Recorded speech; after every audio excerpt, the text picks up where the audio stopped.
Elsie will be running the microphone. Hi, my name is Elsie. I'm going to direct your Q&A. So if you have questions, you can line up over there at the microphone. Yes.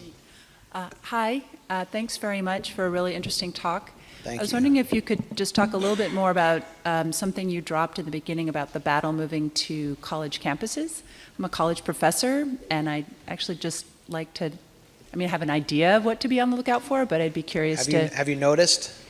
Well, there's definitely polarization, and it's hardening, but it definitely seems to me, and this could just be the students who show up in my classes, are not very pro-Israel at all. They're sort of pretty sympathetic and open to, Where do you teach? that. I'm sorry? Where do you teach? I teach out at Hofstra. Oh, okay. So. Yeah, I don't know about any activism happening at Hofstra. Yeah, it's not. But what you're talking about is a generational shift. Yeah. That's something that I kind of represent. I went through a certain process of de-Zionizing my mind. Mm-hmm. I was born in 1977, so I went through, the first Intifada, second invasion of Lebanon, then Cast Lead was like my breaking point. Mm-hmm. And a lot of these students have gone through just Lebanon and Cast Lead. Cast Lead was a very seminal moment, and they see Israel as a Goliath, correctly. And so they are sympathetic to these calls.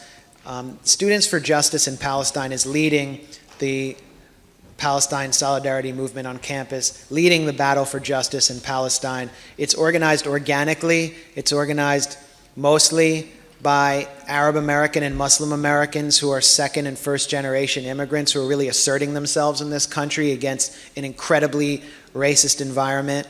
But it also consists of many Jewish members and gets support from Jewish Voice for Peace. And what they're doing are what they're implementing are tactics to draw attention to this crisis that I describe in my book on campus, like mock apartheid walls that they erect on campus, which are very effective teaching tools. I wish this had happened when I was at University of Pennsylvania, but the only protest we had was that I can remember was when beer was banned on campus.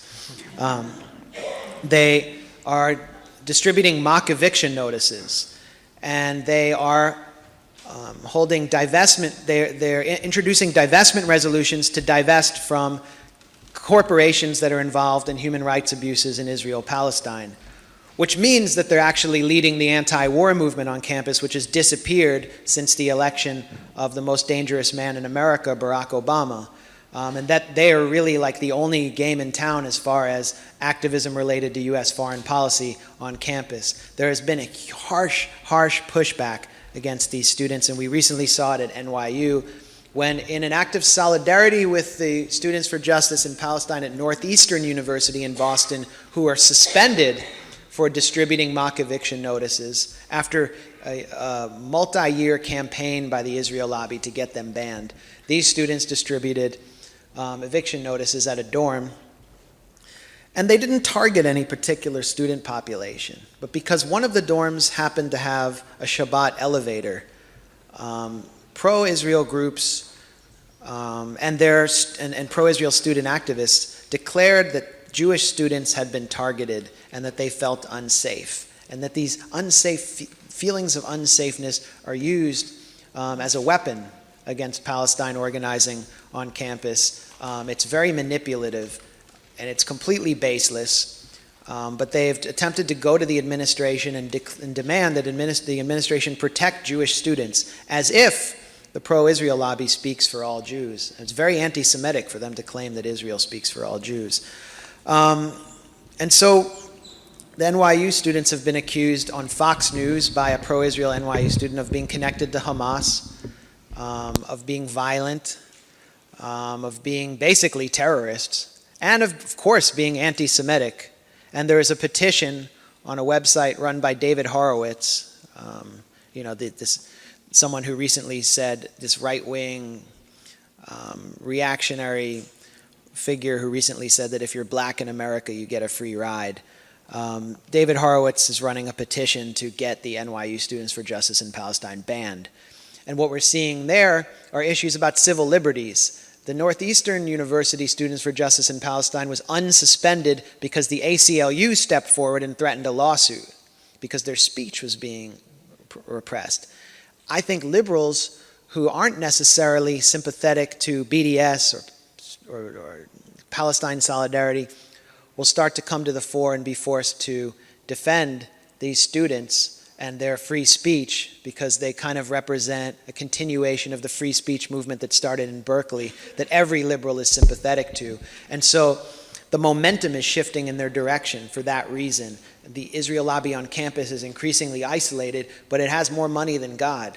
I mean, Hillel has had hundreds of millions of dollars pumped into it. This is the key Jewish communal group on campus. And you have these gleaming Hillel houses in often blighted urban areas with no attempt to do anything for the surrounding area.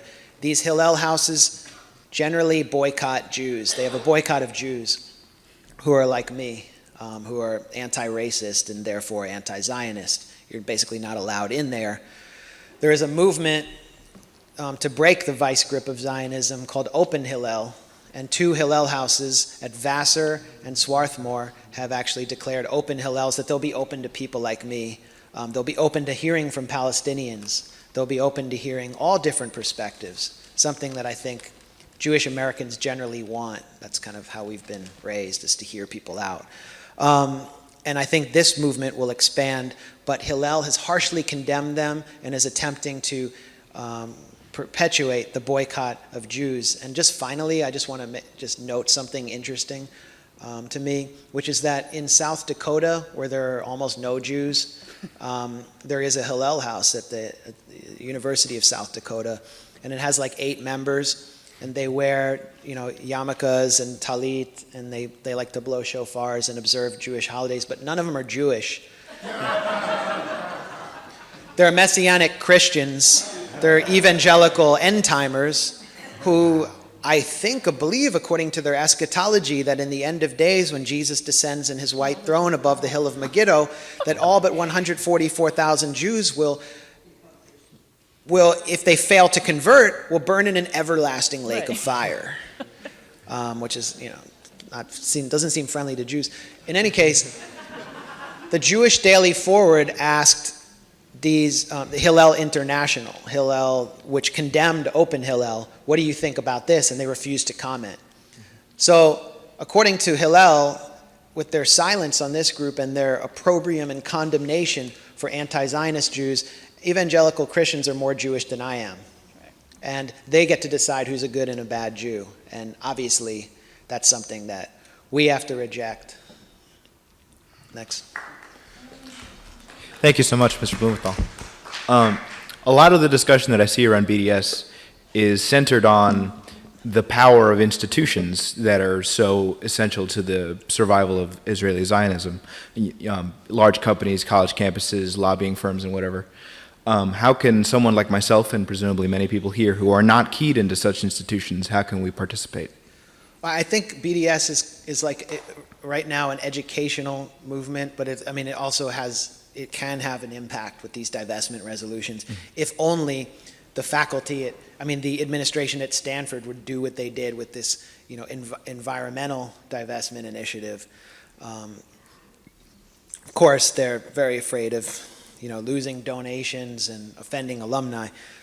But even on an educational level, I was recently I was basically like airlifted into the University of Michigan and parachuted into the middle of campus. I was asked like hours before to come in and be the guest speaker because they were going to debate their divestment resolution on campus. And when I arrived, I saw a line, like not around the block, but like around the street of 1,000 students waiting to get in. And only 600 could get into the largest hall on campus for this debate. And I got to get up and like drop science on the occupation before 600 students. Not all of them were hardcore Students for Justice in Palestine activists. These were just people who wanted to know the facts about the occupation and about apartheid. And the live stream of that event was viewed by over 22,000 people, which I think is more people than watch CNN at any time, unless you count like airports and hotels. So that was an educational triumph, and that's the reason that I brought up this poll in the beginning, the Telhami poll. How will Americans respond if they see that the two-state solution is gone, the peace process is over? They support a democratic single state. And so education is so important to bring the facts to Americans who are, organically sympathetic to these calls for justice, but don't quite know enough and don't feel confident enough to act. I think, I'm involved in activism through like what I'm doing as a speaker and as a journalist, but I'm not someone who's going to be able to explain to you the nuts and bolts of the movement, and that's why it's important to be here and to talk to other people about what needs to be done to challenge Cornell Technion. And I think, finally, when you act locally, you're building powerful coalitions, and we're seeing really incredible alliances building. I was just in St. Louis, where Veolia, which is a French company that basically dumps Israeli waste in Palestinian-occupied territory, was going to take over the city water supply. Veolia is at the top of the BDS list. And this is St. Louis. This is kind of like a broken city. It's like not Detroit, but it's in pretty bad shape. And it's been kind of like deliberately broken. And a small group of Palestine solidarity activists got together and said, we want to stop Veolia. What do we do? Well, let's talk to the Sierra Club, because Veolia has a terrible environmental record. And so the Sierra Club signs on to the Dump Veolia initiative. Then they say, well, wait a minute, they're basically going to privatize our water supply. Let's talk to the unionized workers who are, who are working these jobs, bringing us water. And so the unions joined, and this, bought-off neoliberal mayor, I think the name is Francis Slay, had to reckon with the fact that these Palestine solidarity activists had become players in city politics, and Veolia was stopped. So there you go.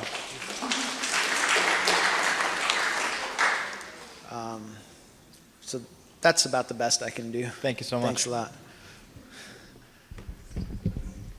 All right, thank you.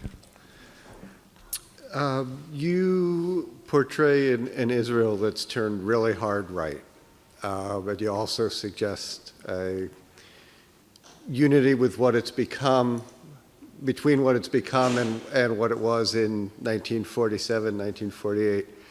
I'm curious about your take on the peace process when it seemed close to succeeding.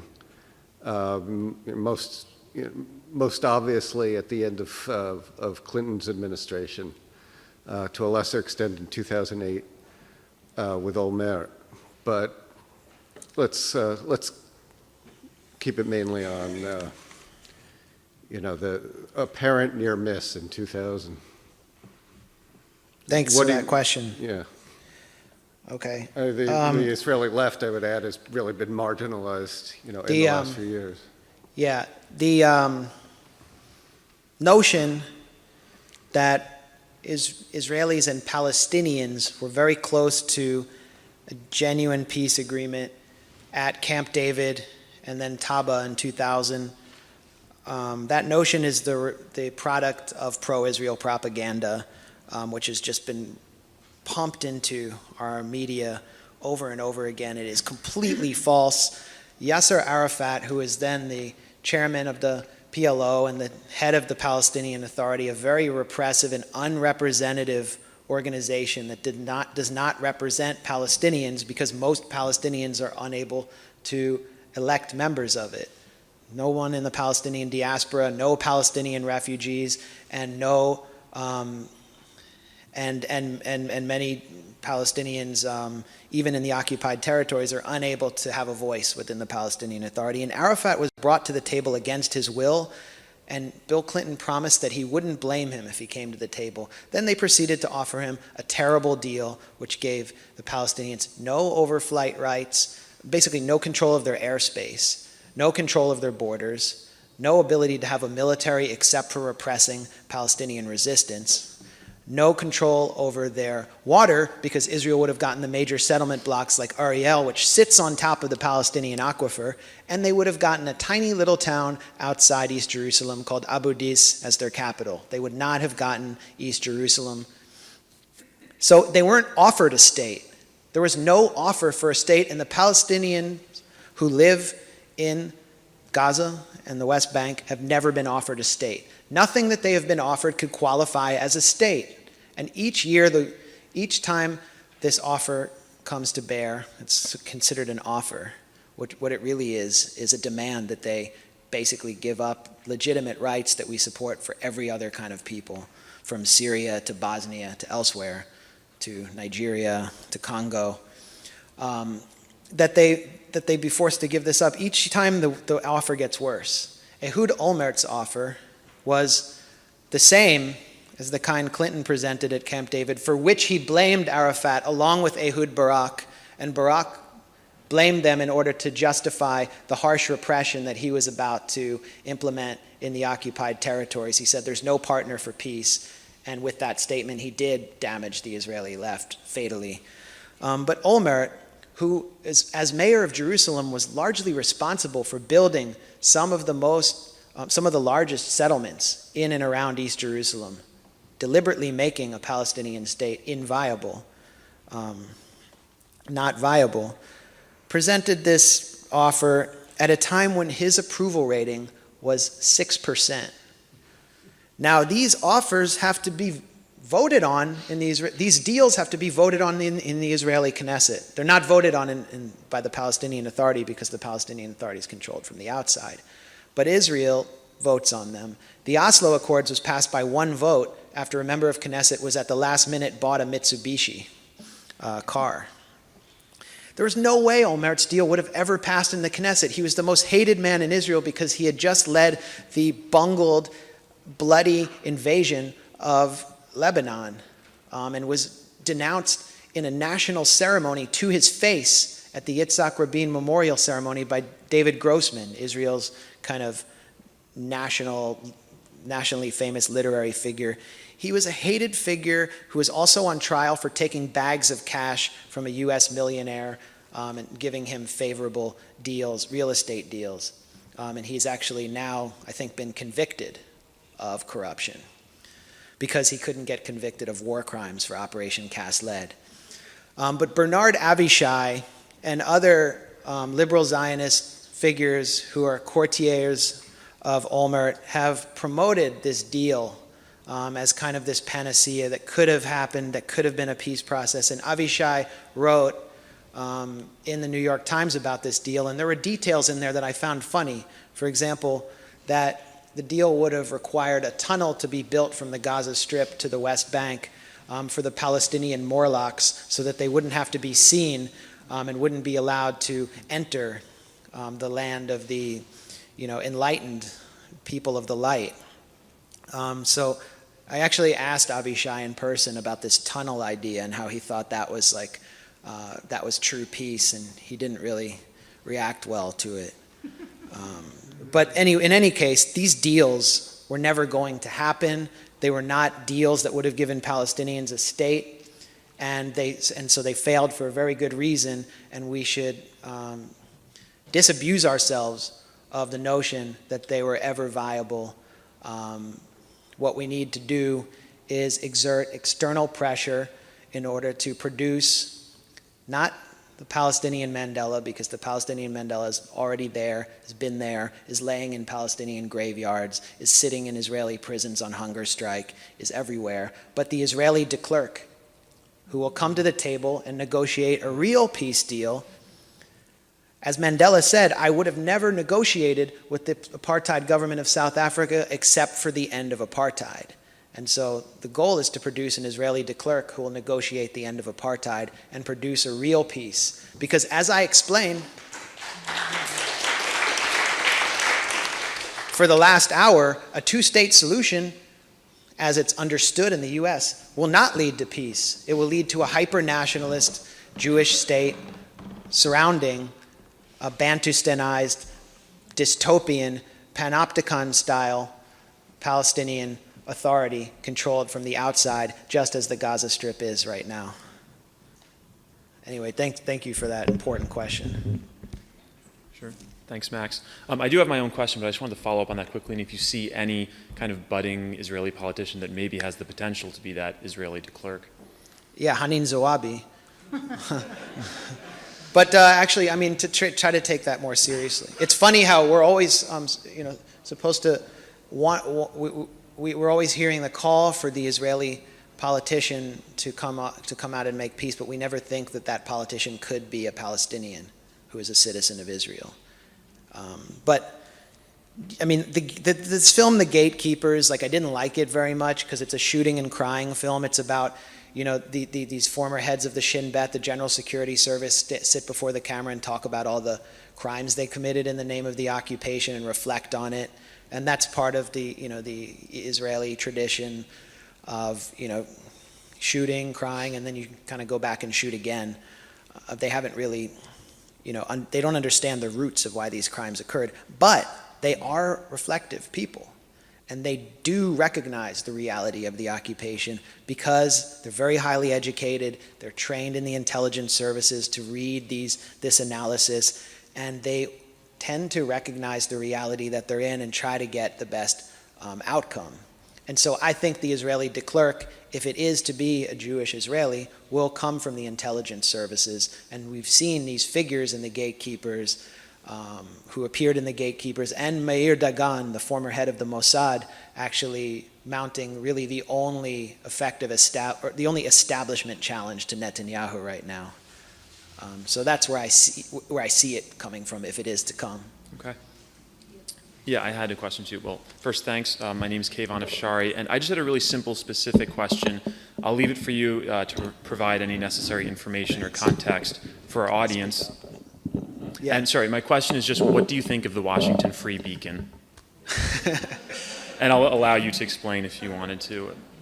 Well, I don't really want to talk about, I don't think they deserve too much energy from my trachea or whatever, my voice box. They just don't deserve it. But, this is a neoconservative publication in Washington which has been heavily involved in smearing me. They most recently attempted to claim that I inspired a Ku Klux Klan member who killed 3 people in Kansas City in attacks outside a Jewish community center. They attacked my parents for hosting a book party for me, and basically having me. And I told them, my mother ordered pizza, which is material support for anti-Semitism. I mean, it's really ridiculous. And they're part of the right-wing echo chamber. They recently went after a Palestinian student at the University of Michigan who is leading the divestment initiative and said that he was a Holocaust denier and wanted to kill Jews because he had posted a picture of himself on Facebook cutting a pineapple. Now, I could spend the next hour explaining how they got to that point, but they'll do anything to smear those of us who are involved in this movement, especially if we're effective. So I mean, I kind of, I kind of appreciate that I'm being attacked and others are being attacked. This outlet exists as part of a right-wing echo chamber and can't really have an impact unless those attacks stick in the mainstream. And I don't really see the mainstream picking up on it. Haaretz, which is, the liberal Israeli newspaper, actually replicated the attack on me, claiming I inspired this killer. It's really weird how Zionists blame a Jew for what a neo-Nazi did, but I'll leave that aside. And then within an hour, they took down the article after it was pointed out to them that it was completely false, so it failed to stick in the mainstream.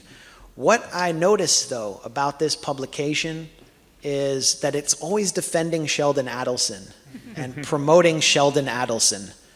And one of its writers, Alana Goodman, who has spoken with admiration of Meir Kahane, the extreme racist terrorist Israeli rabbi, and has said that has called Sheldon Adelson a great patriot, and it must mean that Sheldon Adelson is funding this outlet. And I have also heard that Paul Singer, the Republican neoconservative fundraiser, is pumping his money into this publication. So it's interesting to note who's behind it and what their agenda is. And I really don't think they want to be going going after me or people like us. It's just that they see that the battle, as I said, has shifted to campus, it's shifted to the grassroots, and they're no longer as interested in attacking liberal Zionist groups like J Street. They're not in the fight over, the peace process and the two-state solution. They're in a fight against a very amorphous kind of movement, and attacking me isn't really going to do any good because they can't deny me a job. I mean, I'm basically unemployable at this point. It's like I'm basically, I don't have funders. They can't attack Ali Abu Nema because he has a self-funding organization, Electronic Intifada. All they can do is kind of promote us in a way. So that's very ineffective. And that's, I think, the power of BDS, is that there is no real leadership except for Palestinian civil society. And so unless they can win the argument or do something else that I can't even fathom, they can't defeat BDS. Washington Free Beacon. Yeah, I mean, they posted, they were the ones who first introduced us to George W. Bush's paintings. And they said, the headline was, "The greatest president ever also happens to be a pretty good painter." So, I mean... Wow. Thank you for the book, Max. Bought the book back in March during Israeli Apartheid Week. Kind of plowing my way through it. Can only take about 10 to 20 pages a day. It's very, very gruesome, but I encourage everybody to buy it and read it and buy another copy and give to a friend, which I'll do tonight. Thanks. But I wanted to, speaking of BDS, wanted to mention, I've worked with Adala New York, the New York campaign for the boycott of Israel. And I have a bunch of flyers I'll leave out back. Why do I boycott Israel? And on the back, a whole bunch of products that it's very easy, just don't buy them, including SodaStream. We're now doing a campaign with Jewish Voice for Peace against SodaStream, which I'm sure people hopefully are aware of, is made in a settlement, in an industrial park called Mishor Adumim in the West Bank, in a settlement called Ma'ale Adumim. And we're targeting right now on Zabar's on the Upper West Side, which has led to some very interesting conversations outside the store. Wanted to mention July 9th is 10 years since the International Court of Justice ruling saying that the apartheid wall is illegal. Hasn't stopped the Israelis, but it did happen, and 9 years since the boycott, divestment, and sanctions call, July 9th. So Adala New York, with other organizations in the city, will be doing something. Not sure exactly what, but keep an eye out, check our website, and we hope to see you in the streets opposing the occupation. Because you asked about what to do, I really would get with Adala, and that's like ground zero of BDS organizing. Okay, see me after. And you do some cool Christmas caroling. Oh, yeah.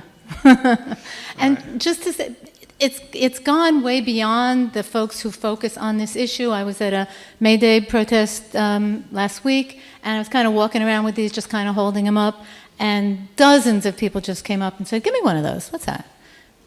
So it's broadening out into the progressive movement to just know what's happening and wanting to know more about it and finding out what they can do. Thanks.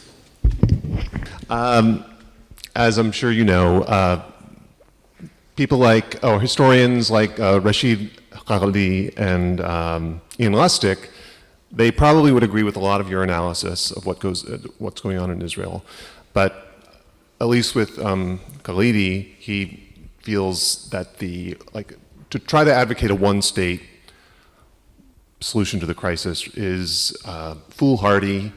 And I guess for Lustig, he sees it as something that would lead to a lot of violence one way or another, just because, I mean, as much as there's increasing disillusionment with Zionism perhaps in the United States, as you were documenting, Jewish nationalism is alive and well in Israel, and the people there's a huge population that is just not going to go along with a binational state. And so I guess, how would you respond to their criticisms of kind of activism for a single state? Yeah, I'll just leave it at that.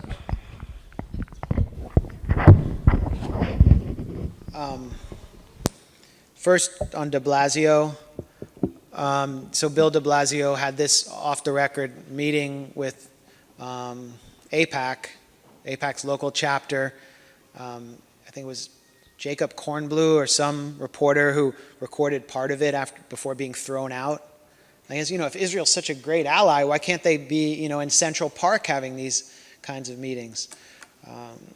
It reminds me of Desert Storm when Israel wasn't allowed to be part of the coalition, this great ally. But de Blasio declared that, he had this unabiding love for Israel and will do I think he said that my job as mayor is to defend Israel.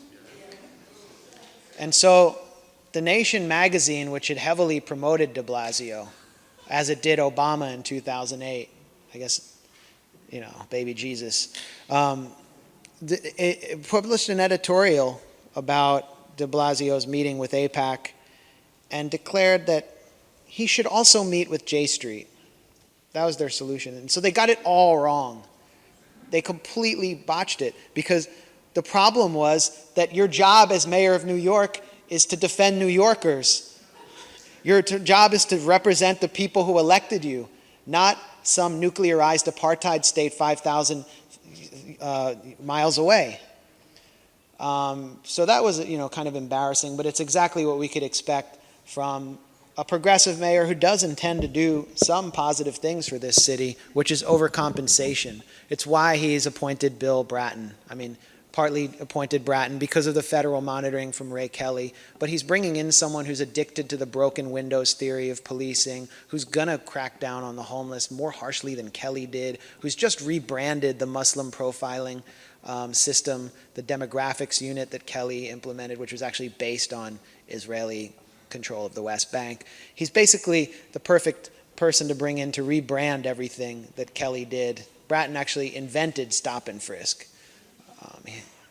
And I know Bratton from LA. I lived in LA for 5 years. And in LA, Bratton was the one who established the relationship between the LAPD and Israeli security forces and started bringing his officers, his top brass to Israel to see the apartheid wall, the separation wall, and marvel at it and learn Israeli tactics. Recently, members of LAPD went on a trip to Israel. I think it was reported in the LA Jewish Journal. And the new police chief is Bratton's student, Charlie Beck. And they said that they were interested in bringing Israeli drone technology back to LA. So that was on the record. So there are disturbing things beyond Cornell Technion that are happening under de Blasio's watch. And of course, Cornell Technion is a project of Bloomberg, but we have to watch out for this police training as well, and the relationship that Bratton has forged with Israel. And then finally, the one state. I favor a one state, a democratic single state, but what we are, the phase we're in is not a phase where we can start arguing about solutions. Of course, you have to have a goal, but first you need a demand. And the demand is just for Palestinian equality, for the right of return of refugees, so that people don't have to be warehoused perpetually as surplus humanity in the Gaza Strip, where 80% of the population are refugees. And you need a tactic for advancing that demand, which is the boycott, divestment, and sanctions movement. But it could amount to a variety of scenarios, and that's why I think Ali Abu Nema's book, The Battle for Justice in Palestine, is important, because Ali has spent the last decade researching and writing about possible solutions, and one thing he looks at is Northern Ireland. And he looks at the Dayton Accords, which resolved the Bosnia crisis for the return of refugees, which the U.S. helped devise. So there are blueprints on the table, but when you talk about a one-state solution, what you're faced with are people like Lustig and Khalidi, who I respect a lot, who I've engaged with in public, who I've learned so much from, who often launder opinions. I wouldn't say launder opinions, but who focus too much on what they think the reality is, rather than goals and means of altering the reality. And that's the problem, because you have these brilliant academics who are investing very little of their resource and their time into producing recipes for reconciliation, the kind of reconciliation that was largely successful in South Africa, producing recipes for enabling Jewish Israelis to become a part of the wider Middle East and to be neighbors with Palestinians instead of adversaries living behind walls inside a ghetto of their own making.